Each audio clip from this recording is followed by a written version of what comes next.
Give a step-by-step process. Like, Yeah. what is your framework of creating content? What do you think? What is the script? What is the hook? What is the body? And Yeah. how do you end it?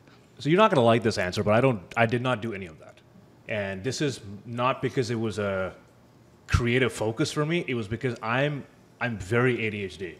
If I get an idea, I can't write it down and do it later. I have to do it right now. So there will be times where I'm talking to my girlfriend. I said, hey, can you stop for a second? I'll be right back. I'll go film the video, come back and continue the conversation. That's how my mind works.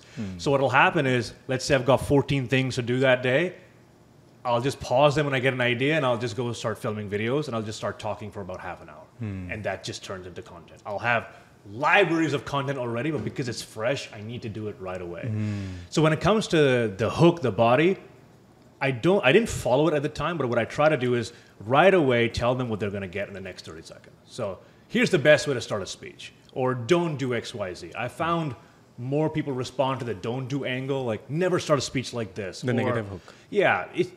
Even if you don't have a speech coming up, you just want to know, okay, what should I not do? Or never do this when you're sitting in a meeting. I had one seminar I was doing, and I said, here's why you should never take notes with a pencil. And then I said, raise your hand if you're using a pencil. And everyone raised their hand. And I said, I actually don't have a reason for this. I just want to test out the hook. And then everyone just started laughing. Right? So it's just when you tell people what not to do or never do this, they get curious about it. So a lot of my content was just around don't do this.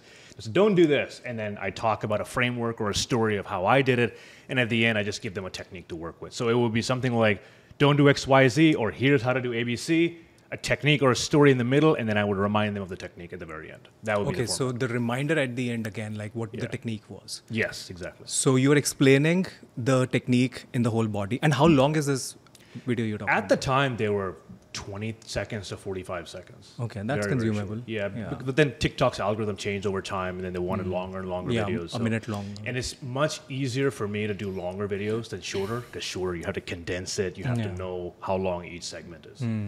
Thank you for listening to this podcast. And if you're not subscribed yet, then click right now and subscribe, because every week I'm going to post a video or a podcast, and it is going to be about marketing, content creation, and business.